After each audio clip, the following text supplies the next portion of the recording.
500 år sedan, år 1490, så står den lika rika som giriga fru Sissela Ulfstand och tittar ut i julnatten. Hon står på sin gård, Trolle-Ljungby, och det hon tittar på, det är ljuset som lyser upp i skogen. Varje julnatt så dansar trollen där uppe och festar. Och då lägger de ut allt sitt guld och silver på vädring, på snön inne i skogen, och det är det som lyser. Och då lyfter de upp den väldiga Maglesten. Upplyft ligger den där på 4 tjocka pelare av rent guld, och under dansar trollen, festar, sjunger, skriker och skrålar. Och där är så mycket skatter uppe i skogen, och fru Sissela, hon undrar hur mycket där finns. Och hon undrar om det kanske finns någonting åt henne.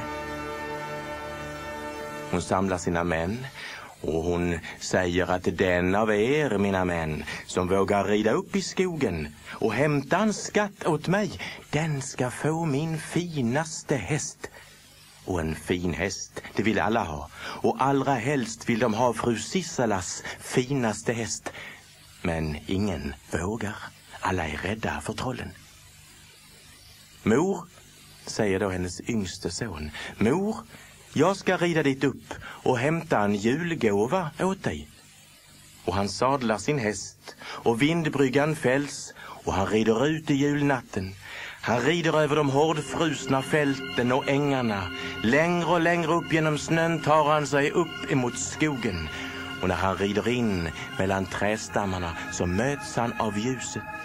Överallt ligger det guld och silver och glimmar. Och längre in i skogen hör han musiken från trollens fest.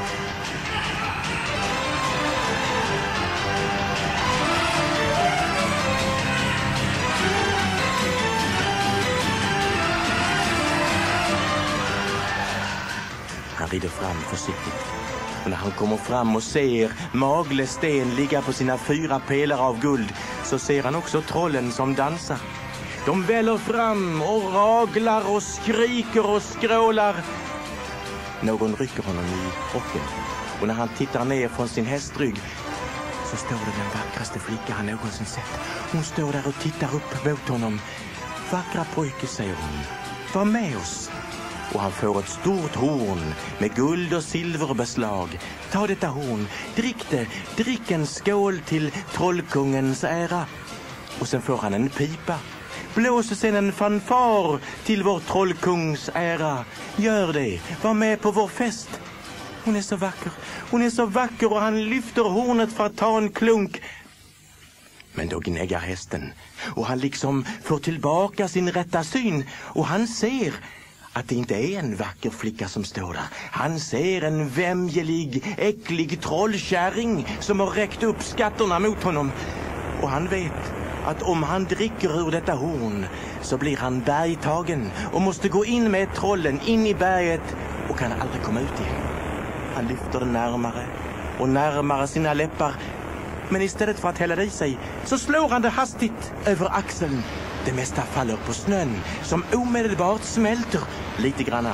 Hamnar på hästens bakdel. Det bränner till, det luktar bränt hår, och hästen stegrar sig och lägger iväg sken genom skogen.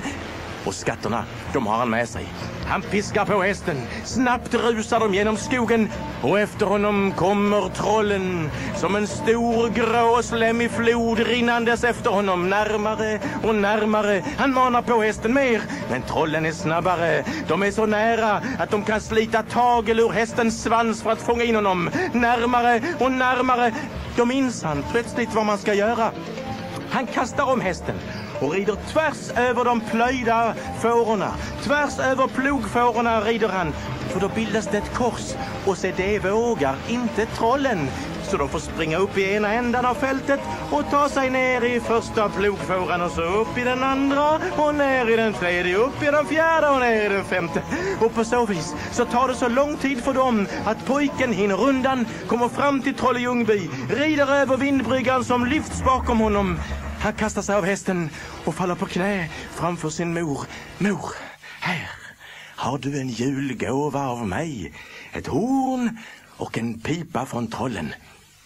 Och fru Sissela, hennes ögon lyser och hon tar skatterna och öppnar det stora fönstret ut i julnatten, ut över vallgraven, för på andra sidan där står trollkung och alla troll. Fru Sissela, ge oss våra skatter. Jag är inte kung om man inte kan dricka en skål till min ära i hornet. Jag är inte kung om man inte kan blåsa en fanfar i pipan till min ära. Fru Sissela ropar då: du kan få skatterna, men det kostar. Då skickar trollkungen upp troll att hämta guld och silver där uppe på snön, och en hel liten driva av skatter läggs där utanför. Och när fru Sissela ser att det finns så mycket, vill hon ha mer. Det kostar mer. Nog, fru Sissela. Behåll då skatterna. Behåll dem. Men du ska få någonting på köpet. Du ska få en förbannelse, så att varje gång hornet och pipan lämnar din gård, så ska en man dö inne hos dig. En dag, en man, en dag, en man. Och den första som ska dö, det är han som stal det från oss. Och trollkungen lyfter sina händer. Rop marbem, marabea, ambrambor. Och en grå förbannelse kastas över vallgraven, flyger in genom det öppna fönstret och börjar jaga runt inne på hennes gård. Upp för trappor, ner för trappor, genom korridorer, genom rum, far förbannelsen. Tills plötsligt fru Sissela hör ett högt rop från en kammare, och när hon springer dit, så hittar hon sin son död på golvet. Han blev den första som dog av denna förbannelse. Hon fick behålla hornet och pipan. Men det hände ibland att en kung eller någon general reste förbi och hörde talas om skatterna. Och då lät de skicka efter dem för att få lov att titta på dem. Men varje dag som hornet och pipan var utanför Trolle-Ljungby, så dog en man där inne. Varje dag ute, en man dör där inne. En dag, en man, en dag, en man. Precis som trollkungen sa. Och hornet och pipan finns fortfarande på Trolle-Ljungby. De ligger i ett glasskåp. Och numera vågar ingen ta skatterna därifrån. Ingen vågar ta dem därifrån, därför att ingen vet hur lång en förbannelse kan vara. Rop marbem, marabea, ambrambor.